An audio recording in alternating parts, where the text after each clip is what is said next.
자, 2016년도 우리 군무원 통신공학 기출문제를 또 같이 이렇게 풀면서 공부를 하겠습니다. 자, 2017년도하고 좀 다른 문항도 있겠지만은 범위가 넓게 출제가 되기 때문에 어느 한쪽 파트보다는 그 지난 시간에 설명했던 것처럼 그 신호이론, 정보이론, 확률은 기본적인 그리고 변복조 부분 이런 부분이 시험 문제 많이 출제가 됩니다. 그리고 통신 프로토콜 하는 것도 있고 이동통신 뭐 이렇게 볼 수 있었던 내용들입니다. 자, 1번 디지털 변조에 관련된 내용입니다. 1번 대역폭 효율은 나쁘지만은 잡음이 가장 적은 변조가 뭡니까? 1번은 FSK입니다. 1번. 자, 여러분들 아날로그 FM도 마찬가지 아니에요? 반송파의 진폭에는 정보가 없다는 이야기예요. 그렇죠? 반송파의 진폭에 실리지 않는 게 바로 FM이죠. FM. 그러니까 전송하는 도중에 반송파의 진폭에 잡음이 끼더라도 수신기의 리미터로 팍 쳐버리면 되는 거예요. 그런데 이제 디지털 변조에서 FSK는요, 대역폭이 크다는 단점이 있어요. 외부 잡음이나 방해 간섭에 강하지만은 대역폭이 작다.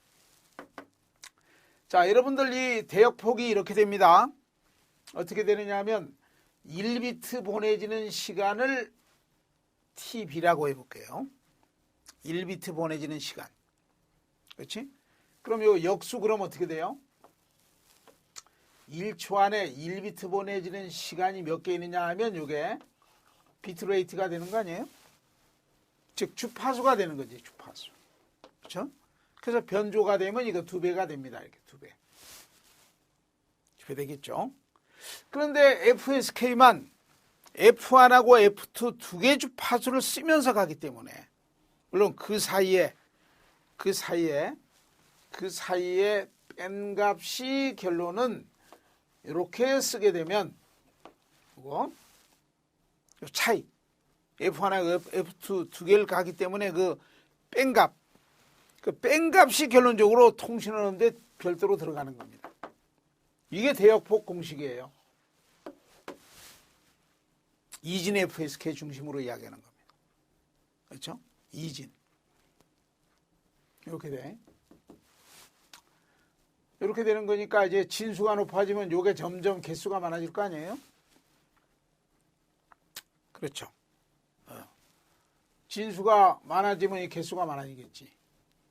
두 개 주파수만 쓰는 게 이진 FSK니까 두 개 주파수 뺀 것이 오거니까.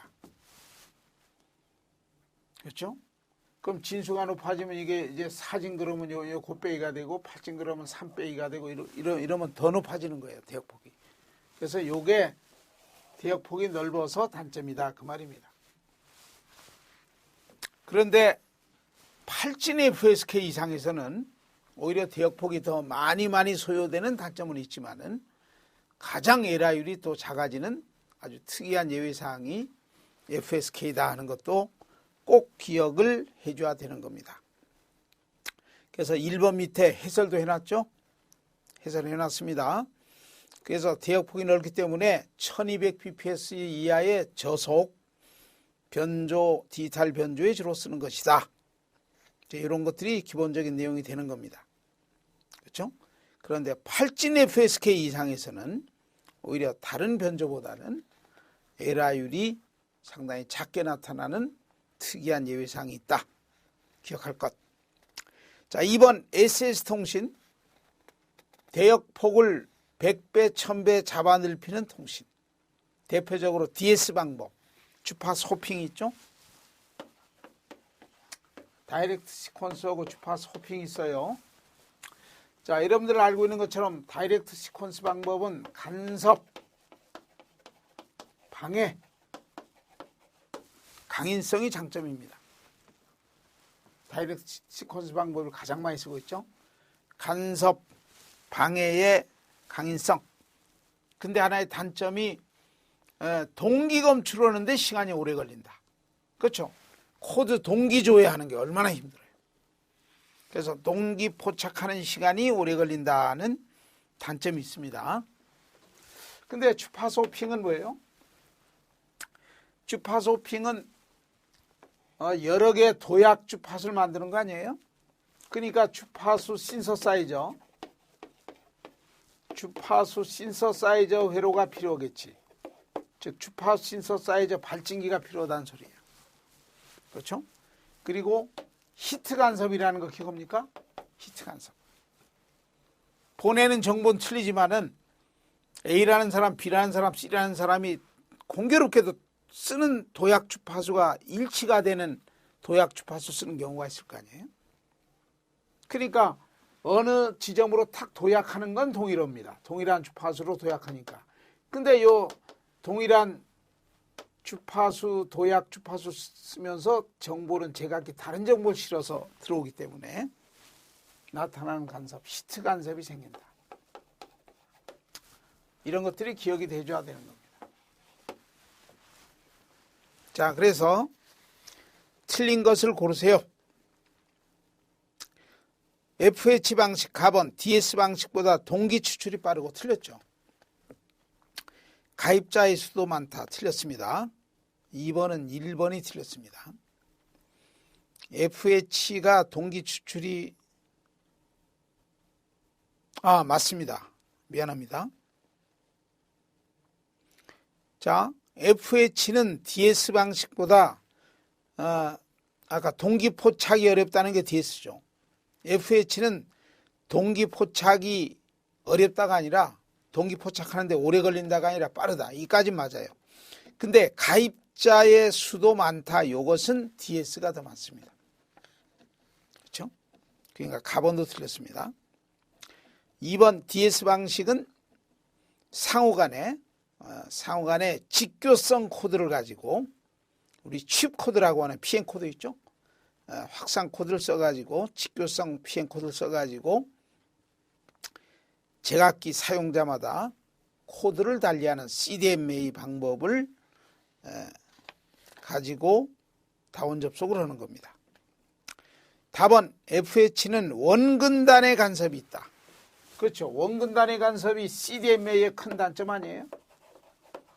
원근단의 간섭이 생긴다는 것이 DS 방법을 쓰는 CDMA에서 발생이 되는 겁니다. 이거예요. 이쪽이 아니고 이런 다운 접속을 쓰는 여기입니다.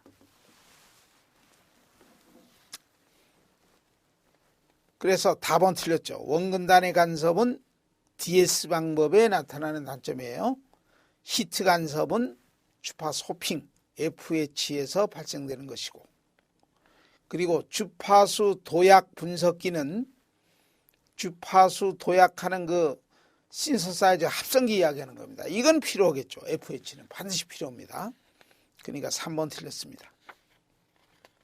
그리고 4번에 보면 시간을 달리해 가지고 정보를 시간 달리해서 튀는 시간을 달리해 주는 시간 호핑. 요거는 단독으로 쓰이지 않고 다른 변조하고 하이브리드 혼합으로 주로 쓰인다고 이야기했습니다. 3번 ISI 간섭을 없애는 방법. ISI 이동통신의 가장 심각한 게 뭐예요? ISI 간섭 아니에요? ISI. 그렇죠? 이동통신의 가장 큰 문제는 다중경로 패딩으로 인해서 결국은 도착 시간이 막 퍼집니다. 그렇지? 이동통신의 큰 장애 현상이 다중경로 패딩입니다. 다중경로 패딩으로 인해서 도착 시간이 퍼지는 지연 확산이 생겨서, 그러니까 지연 확산이라는 것이 늦게 들어오는 시간이 한 심벌보다도 커지기 때문에 문제가 되는 겁니다. 물론 같아도 문제가 되지. 그렇지? 한 심벌보다 아주 늦게 들어와서 그래요. 같은 경우도 마찬가지입니다. 그래서 지연 시간이 퍼져가지고 이렇게 돼가지고 결국은 그 다음에 이어지는 신호에 간섭을 주는 ISI 간섭이 발생이 되는 겁니다. 이게 큰 문제 아니에요? 이동통신에. 그래가지고 이거 해결책이 뭐냐면 바로 한 심벌 주기를 한 심벌 보내는 시간을 길게 하자. 저속 전송하자 그 말이지. 이렇게 하자는 말이에요. 이렇게 하자. 이게 OFDM 아니에요? 응? 서브 캐리어. 메인 캐리어가 아니라 서브 캐리어를 그것도 직교성 서브 캐리어를 수백 개 만들어 가지고 그 서브 캐리어는 아주 낮은 주파수니까 정보가 작은 비트가 실릴 거 아니에요? 그러니까 거기서 1비트 보내지는 시간이 느리니까 길다는 말이에요. 그렇지? 그리고 또 직교성 원리에 의해 가지고 서로 주파수 대역에 가드밴드 띄지 않고 이렇게 중첩해 실으더라도 직교성 논리에 근거를 둬가지고 수신 쪽에는 간섭 없이 분리할 수 있다는 장점이 있습니다. 그러니까 이렇게 되니까 이동통신 환경이 강하고 또 주파수도 또 중첩해서 보내기 때문에 주파수 낭비가 작아지는, 그러니까 이동통신의 광대역 통신할 수 있는 기술이 바로 방송이죠. 방송. HTV 방송, 디지털 TV 방송, 또 와이브로 기술 이런 것들이 있죠. 이런 것들이 전부 신기술 OFDM을 쓰는 겁니다.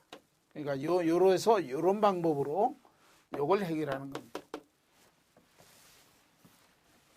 물론 등하기 하는 이퀄라이저를 쓰는 방법도 있지만은 통신기술 자체에서 이야기하는 거니까 3번은 2번이 되겠습니다.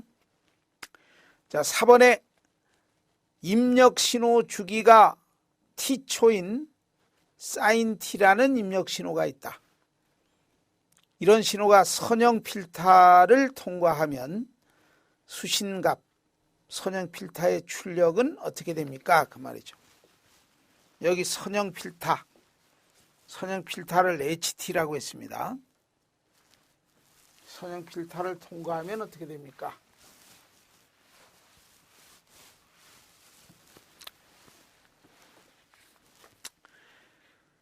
자, 여기 선형 필터 HT는 여기 D라고 되는 건 델타 펑션이에요. 델타 펑션. 그러니까 어떤 시스템이 4번 선형 시불변 시스템에서는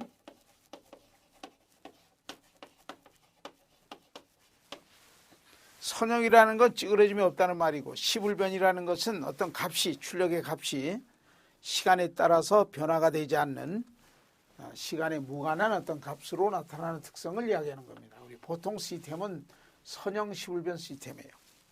그래서 이런 선형 시불변 시스템에 임펄스를 집어넣었을 때 나오는 응답을 HT라고 보통 정의합니다. 임펄스 응답이라고 해요. 그러면 임펄스 응답이 HT가 되는 선형 시불변 시스템이 있을 때 여기다 XT 하는 입력을 집어넣으면 ST라고 볼까요? ST 하는 입력을 집어넣으면 이 선형 시불변 시스템에 나오는 출력은요 입력 시간 영역의 입력 신호하고 임펄스 응답의 컨볼루션으로 표현된다는 것이 중요한 내용입니다. 그래서 여러분들 컨볼루션이라는 게 중첩적 분이라는 거 알죠? 중첩적 분으로 표현되는 겁니다.